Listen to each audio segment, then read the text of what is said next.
Narito na nga ang dapat nating aabangan bukas sa Akosada. Tuluyan na ngang nagising itong si Wilfred dahil sa kagustuhan nga dito ni Wilfred na maprotektahan ang kanyang pamilya, lalo pat itong si Carol at ang kanyang anak na si Leah. Kaya nagulat naman itong si Amber nang makita niya ang kanyang ama doon sa harap ng bahay nila. At dito na nga sasabihin na dito ni Wilfred ang kanyang nalalaman tungkol kay Dennis. Samantalang, nakipagkita nga itong si Carol dito kay Rooney upang makakuha nga ng informasyon tungkol dito kay Dennis kung gaano niya ba ito kakilala. Kaya agad na sinabi dito ni Rooney na dapat ay mag-ingat itong si Carol dahil ito lamang ang pwedeng makalapit dito kay Dennis. Ngunit nalaman nga dito ni Dennis ang pagsisinungaling dito kay Carol.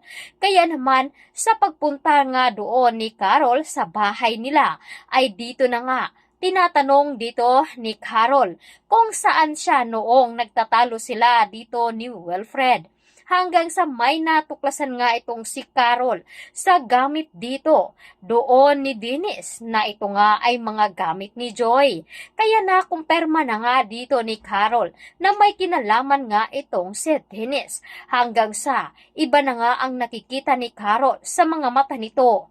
Kaya naman dito na gagawa ng paraan itong si Dennis upang hindi na nga makawala si Carol sa kanya. Dali-dali itong naglagay ng pangpatulog sa kanyang inumin. Dito na nga ba mapapahamak itong si Carol sa mga kamay dito ni Dennis dahil wala itong kamalay-malay sa posibleng mangyayari sa kanya. Hanggang sa hinahanap ni Wilfred itong si Carol kung nasaan nga ba itong si Carol at sinabi nga dito ng kanyang mga kasama na kasalukuyan nga ay pumunta ito sa bahay ni Dennis. Dito na nga ba pupunta itong si Wilfred at malalaman na nga ba nila na itong si Dennis ay matagal nang may obsession dito kay Carol.